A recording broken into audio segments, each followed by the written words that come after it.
نحمده ونصلی علی رسولہ الکریم اما بعد۔ نماز کے ارکان میں چوتھا رکن ہے رکوع کرنا۔ قیام اور تکبیر تحریمہ کی 11 سنتیں بیان ہوئیں۔ تیسرا رکن قرات، اس کی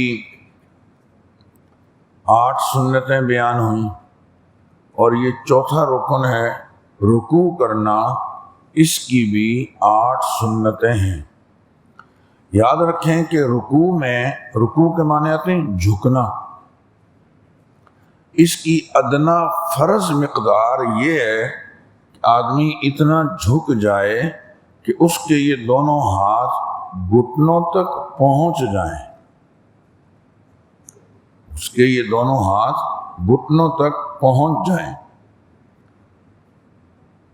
بہت سارے لوگ اتنا جھکتے ہیں کہ ہاتھ رانوں تک پہنچتے ہیں، گھٹنوں تک نہیں پہنچتے، اور پھر اتنی دیر جھکا رہے کہ کم از کم ایک دفعہ تو سبحان اللہ کہا جا سکے۔ اگر اتنا بھی نہیں ہوا تو اس کی نماز ہی کوئی نہیں۔ اس فرض مقدار کی ادائیگی کے بعد اب ہم نے کوشش یہ کرنی ہے کہ ہمارا رکوع سنت کے مطابق ہو جائے۔ اس میں نے عرض کیا کہ 8 سنتیں ہیں۔ نمبر 1، جھکتے ہوئے اللہ اکبر کہنا۔ یہ جو تکبیرات ہیں نا، اٹھتے ہوئے اور جو ہے وہ بیٹھتے ہوئے اللہ اکبر اللہ اکبر، تقریباً اٹھتے بیٹھتے اللہ اکبر ہی کہنا ہے، سوائے رکوع کے۔ رکوع میں اٹھتے وقت اللہ اکبر نہیں کہنا، بلکہ رکوع سے اٹھتے وقت کیا کہنا ہے؟ سمع اللہ لمن حمد۔ اس کو تسمیع اور تحمید کہتے ہیں، سمع اللہ لمن حمد۔ تو پہلی سنت یہ ہوئی کہ رکوع میں جھکتے وقت اللہ اکبر کہتے ہوئے جانا چاہیے۔ نمبر 2، رکوع میں اپنے گھٹنوں کو مضبوطی سے پکڑ لیا، دونوں ہاتھوں کو گھٹنوں پر اس طرح رکھیں کہ ان گھٹنوں کو مضبوطی سے پکڑ لیں۔ یہ جو میں نے بات عرض کی کہ اللہ اکبر کہتے ہوئے رکوع میں جائے گا، پہلی سنت ہے۔ یہ امام بھی یہی کہے گا، مقتدی بھی کہے گا، منفرد بھی کہے گا، یہ سب کے لیے۔ اور دوسری سنت بتائی کہ گھٹنوں کو مضبوطی سے پکڑنا، ہاتھ یوں پھیلا کر۔ نمبر 3، دونوں ہاتھوں کی انگلیوں کو کشادہ رکھنا۔ جیسے یہ گھٹنا ہے تو ہاتھوں کی انگلیاں کشادہ رکھ کے اس کو پکڑنا۔ نمبر 4، گھٹنوں کو سیدھا رکھنا، گھٹنوں میں خم نہیں آنا چاہیے۔ عموماً لوگ ان کو آگے کی طرف جھکا کر رکھتے ہیں، گھٹنوں کو سیدھا رکھنا، اس میں خم نہ ہو، یعنی آگے کی طرف جو ہے وہ جھکاؤ ان گھٹنوں میں نہیں ہونا چاہیے۔ نمبر 5، رکوع میں پشت بالکل سیدھی ہو، کمر سکڑی ہوئی نہ ہو بلکہ کشادہ اور پھیلی ہوئی ہو۔ امام الانبیاء صلی اللہ علیہ وسلم اپنی کمر کو رکوع کے اندر بالکل سیدھا رکھنے کی کتنی کوشش کرتے ہوں گے، اس کا اندازہ حضرت علی رضی اللہ تعالی عنہ کے اس ارشاد سے لگا لیں۔ حضرت علی رضی اللہ تعالیٰ عنہ فرماتے ہیں کہ اگر پانی کا پیالہ کمر پہ رکھ دیا جاتا تو وہ گرتا نہیں تھا۔ اور عبداللہ ابن عباس رضی اللہ تعالیٰ عنہ نے تو ایک اور بات فرمائی، فرماتے ہیں کہ اگر پانی ہی کمر پہ ڈال دیا جائے تو گرے گا نہیں، اتنا بالکل سیدھا ہوتا۔ ہمارے یہاں کمر بالکل سکڑی ہوئی ہوتی ہے، سیدھی رکھنے کی کوشش نہیں کرتے، اس میں اہتمام کی ضرورت۔ نمبر 6، سر کو پشت کے ساتھ برابر رکھنا۔ آپ رکوع میں ہیں تو یہ سر اور پشت برابر ہو۔ کچھ لوگ سر یوں اوپر اٹھا کے رکھتے ہیں، یہ بھی خلاف سنت ہے۔ کچھ لوگ سر یوں نیچے گرا دیتے ہیں، یہ بھی خلاف سنت ہے۔ سنت کیا ہے کہ سر کو آپ پشت کے برابر رکھیں۔ نمبر 7، رکوع میں کم از کم 3 بار سبحان ربی العظیم کہنا چاہیے۔ یہ کمال سنت کی ادنا مقدار ہے۔ آپ چاہتے ہیں کچھ اور بہتر ہو جائے تو 5 مرتبہ کہیں، یہ درمیانی ہے۔ آپ چاہتے ہیں اور اچھا ہو جائے 7 مرتبہ کہیں۔ ہمارے حضرت ڈاکٹر امجد صاحب رحمہ اللہ وہ تو فرمایا کرتے تھے نوجوانوں کو چاہیے کثرت کے ساتھ سبحان ربی العظیم اور سبحان ربی الاعلی کہا کریں۔ جو لوگ یہ شکایت کرتے ہیں کہ میرا نماز میں دل نہیں لگتا، یہ شکایت دور ہو جائے گی۔ اور مجھے ایک ساتھی نے بتایا کہ حضرت کی اپنی تسبیحات ساتھیوں نے نوٹ کی کہ کتنی دفعہ پڑھتے ہیں، تو پوری نماز میں تقریباً 300 دفعہ پڑھتے ہیں۔ تو دیر تک رکوع کرنا، دیر تک سجدہ کرنا، یہ اچھی بات ہے، اور دیر تک آدمی ان تسبیحات کو پڑھتا رہے۔ آج آپ صحت مند ہیں، جوان ہیں، ہاں، اور یہ اعمال آسانی سے کر سکتے ہو۔ ان بزرگوں سے آپ پوچھو جو زمین پر سجدہ کرتے ہوئے بھی ترس جاتے ہیں۔ زیادہ رکوع لمبا ہو جائے کہتے ہیں یہ ہمارے لیے مشکل ہے، ہم اتنی دیر رکوع میں نہیں رہ سکتے، ہم زیادہ دیر لمبا سجدہ نہیں کر سکتے۔ تو یہ لمبے سجدے کرنے کی اللہ نے آپ کو آج توفیق عطا فرمائی ہے۔ در جوانی توبہ کردن شیوائے پیغمبر، سبعۃ یظلھم اللہ فی ظلہ یوم لا ظل الا ظلہ، شاب نشأ فی عبادت اللہ۔ جو لوگ قیامت میں اللہ کے عرش کے سائے کے نیچے ہوں گے، ان میں ایک وہ نوجوان بھی ہوگا جس نے جوانی میں اپنے رب کو راضی کر لیا۔ اگر یہ جوانی اللہ کے دین کے لیے اور عبادت کے لیے استعمال نہ ہوئی، پھر اس جوانی سے ہم نے کیا حاصل کیا؟ یہ اتنی عظیم نعمت ہے کہ قیامت میں اس کے بارے میں الگ سوال ہوگا، ہم نے تمہیں جوانی دی تھی، کہاں خرچ کر ڈالی؟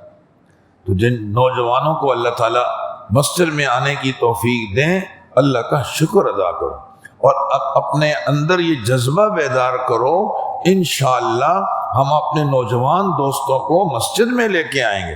ہم کرکٹ کے لیے، فٹ بال کے لیے، سیر اور تفریح کے لیے گھومنے پھرنے کو جاتے ہیں تو اس کے لیے، اور نامعلوم کن کن مقاصد کے لیے اپنے دوستوں کا جمع غفیر لیے پھر رہے ہوتے ہیں۔ کاش کچھ ایسے نوجوان بھی میدان میں آ جائیں جو اپنے دوستوں سے دوستی اس بنیاد پہ رکھیں کہ ہم انشاءاللہ ان کو مسجد میں لے کے جائیں گے۔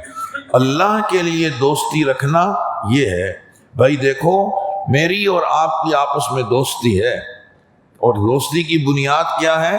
میں کبھی مسجد میں اگر تمہیں نظر نہ آؤں، یار میری فکر کرنا، اور دوسرا کہے دیکھو میں کبھی اگر نظر نہ آؤں تو تم نے میری فکر بھی کرنی ہے۔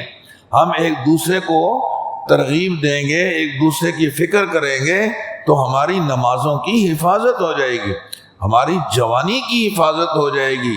اور ماں باپ جب اپنے نوجوان بچے کو اللہ کے سامنے جھکے ہوئے دیکھتے ہیں، نماز پڑھتے ہوئے دیکھتے ہیں، تلاوت کرتے ہوئے دیکھتے ہیں، کیا ان کے دلوں سے دعائیں نکلتی ہیں؟ یہ وہی نوجوان سمجھ سکتے ہیں جو صاحب اولاد ہیں، جنہیں اب تک اولاد کی نعمت نہیں ملی، وہ نہیں جانتے اس نعمت کی قدر کتنی ہے۔ سو آج ہم اپنے ماں باپ کی آنکھیں ٹھنڈی کریں گے، کل اللہ تعالیٰ ہمیں ایسی اولاد عطا فرما دیں گے، وہ ہماری آنکھوں کی ٹھنڈک کا ذریعہ بن جائے گی۔ بچہ تو ویسے ہی آنکھوں کی ٹھنڈک ہوتا ہے، لیکن جب بچہ بڑا ہو جاتا ہے تو باپ ویسے ہی دیکھ کر خوش نہیں ہوتا، جب کسی عبادت میں دیکھتا ہے تو ماں باپ کی بڑی آنکھیں ٹھنڈی ہوتی ہیں۔ سو جوانی میں نماز کی طرف متوجہ ہونا اور لمبے لمبے رکوع کرنا، سجدے کرنا، یہ بہت پسندیدہ چیز ہے۔ اللہ تعالیٰ ہمیں اس کی توفیق عطا فرمائے۔ تو ادنا مقدار میں عرض کر رہا تھا کہ 3 مرتبہ تو آرام آرام سے کہا جائے، سبحان ربی العظیم، سبحان ربی العظیم۔ بس اوقات تراویحوں میں بہت تیزی مقصود ہوتی ہے، تو یہ تسبیحات کو چھانٹ کر دیا جاتا ہے، درود شریف کو بھی عبدہ و رسول تک پہنچا کر جو ہے وہ تحیات کو چھوڑ دیا جاتا ہے۔ ہمارے حضرت شیخ الحدیث مولانا سلیم اللہ خان صاحب رحمہ اللہ بہت سخت تنبیہ فرماتے تھے ایسے ائمہ مساجد کو کہ جو مقتدیوں کو درود شریف کے لیے نہ چھوڑیں اور رکوع اور سجدے کی تسبیحات کے لیے نہ چھوڑیں۔ فرماتے تھے تم درود شریف اور جو ہے وہ تسبیحات روکنے کا سبب بن رہے ہو، کیوں گناہگار ہوتے ہو؟ انہیں موقع دو تاکہ وہ درود شریف پڑھیں اور وہ تسبیحات پوری پڑھیں۔ بلکہ فرماتے تھے ائمہ سے کہ تم 5 مرتبہ کہو سبحان ربی العظیم کہ تم تیز پڑھتے ہو، تاکہ مقتدی 3 دفعہ تو کہہ ڈالیں۔ نمبر 8، رکوع سے اٹھتے وقت تسمیع اور تحمید یعنی سمع اللہ لمن حمدہ یہ کہنا چاہیے۔ یہ اصطلاحات سے بھی آدمی کو واقف ہونا چاہیے کہ جب وہ تسمیع اور تحمید، تسمیہ تعوذ پتہ ہو کہ یہ ہمارے دین میں اصطلاحات استعمال ہوتی ہیں۔ دنیا بھر کی انگریزی کی اصطلاحات سے ہمارا نوجوان واقف ہے، سو یہ دینی اصطلاحات ہیں اور بہت پیاری ہیں، ہمیں ان سے بھی آگاہ ہونا چاہیے۔ اس لیے میں نے قصداً لفظ تسمیع اور تحمید کا لفظ استعمال کیا کہ ہمیں سمع اللہ کو کہتے ہیں تسمیع، اور حمد تحمید رکوع سے اٹھتے وقت کیا کہیں گے؟ سمع اللہ لمن حمدہ۔ اور اب کھڑے ہو کر پھر آدمی جب پورا کھڑا ہو جائے تو پھر کہے ربنا لک الحمد یا ربنا ولک الحمد یا اللہم ربنا ولک الحمد، سب صحیح ہے۔ یہ بات میں پہلے عرض کر چکا ہوں کہ اب یہ جو رکوع سے اٹھتا ہے آدمی کچھ دیر کھڑا رہتا ہے، اس کو قومہ کہتے ہیں۔ یہ قومہ ہو یا دونوں سجدوں کے درمیان میں بیٹھنے والی کیفیت جس کو جلسہ کہتے ہیں، اس میں عموماً لوگ تعدیل ارکان کا خیال نہیں کرتے، یعنی جلدی جلدی رکوع میں اور جلدی جلدی سجدے میں چلے جاتے ہیں۔ ابھی رکوع سے پورا سر اٹھا کر صحیح طرح کھڑے نہیں ہوئے تھے، تھوڑا سا سر اٹھایا ٹھک سے سجدے میں چلا گیا۔ یہاں پر بھی میں عرض کروں گا کہ جو لوگ تراویح میں بہت جلدی چاہتے ہیں وہ قومے کا نام ہی نہیں ان کے یہاں، نماز نہیں ہوتی اس طرح۔ آپ کیوں خود بھی قومہ نہیں کرتے اور لوگوں کو بھی قومہ نہیں کرنے دیتے؟ سمع اللہ لمن حمدہ ربنا ولک الحمد، یہ بہت تیزی مچا کر 5 منٹ بچا لو گے بس۔ کبھی آپ دیکھ لو جو لوگ سکون سے رکوع سجدے کر رہے ہیں ان کی تراویحیں کتنی دیر ہو جاتی ہے، اور جو ہنگامہ مچاتے ہیں کتنی جلدی فارغ ہو جاتے ہیں۔ اچھا جلدی فارغ ہو کر کون سے باہر آپ نے لاکھوں کے کام کر لیے جو اگر دیر ہو جاتی مسجد میں تو بڑا نقصان ہو جاتا ہے۔ یہ صرف شیطانی وساوس ہیں جو مسجد میں ہمیں نہیں ٹکنے دیتا، جلدی جلدی سے فارغ کرنا چاہتا ہے، باہر گیٹ پہ گھنٹوں کے حساب سے کھڑے رہتے ہیں۔ میں ایک دفعہ ایک مسجد میں گیا جہاں بہت تیز تراویح ہوتی تھی، ساتھیوں نے بتلایا 20 منٹ میں ہم 20 رکعت پڑھتے ہیں۔ میں نے کہا 20 منٹ میں 20 رکعت؟ کہ نہیں کبھی کبھی 19 منٹ میں بھی 20 رکعتیں پوری ہو جاتی ہیں۔ میں سمجھا یہاں قریب پھر ملازم لوگ ہوں گے جو جلدی کہیں ڈیوٹی بھی جانا ہوتا ہوگا، کہنا نا گیٹ میں گھنٹوں کے حساب سے کھڑے رہتے ہیں۔ بس ہمارے مزاج میں تراویح تیز ہے ہی آستہ ہے ہی نہیں، ہم تیز تیز پڑھتے ہیں۔ 3 منزلیں مسجد سے بھری ہوئی تھی اور میں نہیں سمجھتا کہ ان کی کوئی 2 رکعتیں ڈھنگ کی ہوتی ہوں، بس یہی ہنگامہ برپا تھا۔ امام صاحب عوام کی چاہت پر مجبور تھے اور اتنے صاحب علم بھی نہیں تھے۔ ظاہر ہے کہ ایسا امام تو پھر کوئی اسی نوعیت کا ہوگا، ہاں بس داڑھی ہونی چاہیے اور صورتیں اس طرح کی ہوں کہ جو کسی کے سمجھ میں نہ آئیں۔ جلدی جلدی سے سر سے بوجھ نہیں اتارنا، عبادت سے تو جنت لینی ہے، اللہ کی رضا لینی ہے، ایک ایک چیز کو ناپ تول کے رکھنا ہے تاکہ اللہ تعالیٰ کی خوشنودی، پیارے محبوب صلی اللہ علیہ وسلم کی مبارک سنتوں کو زندہ کرنے کا جذبہ پیدا ہو جائے۔ خیر میں نے جو بات عرض کی وہ یہ کہ رکوع سے اٹھتے وقت سمع اللہ لمن حمدہ کہیں، یہ امام بھی کہے گا، مقتدی بھی کہے گا، اور بعض حضرات فرماتے ہیں صرف امام کہے سمع اللہ لمن حمدہ اور مقتدی کہے گا ربنا ولک الحمد۔ میں نے عرض کیا کہ بعض کہتے ہیں نہیں، امام سمع اللہ بھی کہے اور ربنا لک الحمد بھی کہے۔ پھر کھڑے کھڑے جب آپ ربنا لک الحمد کے بعد حمدن کثیرن طیبا مبارکن فی، یہ دعا حدیث میں موجود ہے، اس کو بھی پڑھ لیں گے تو اطمینان کے ساتھ سنت کے مطابق گویا آپ کا قومہ ہو جائے گا۔ اور جلد بازی والی جو کیفیت ہے جس میں قومہ صحیح نہیں ہوتا وہ ختم ہو جائے گی۔ یہ 8 سنتیں ہیں رکوع کی۔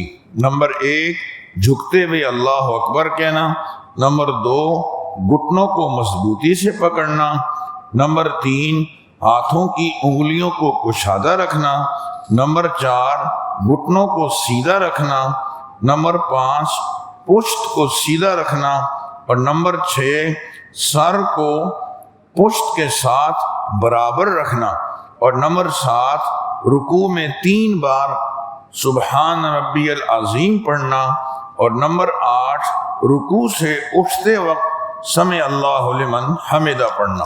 اللہ تعالی ہمیں عمل کی توفیق عطا فرمائے۔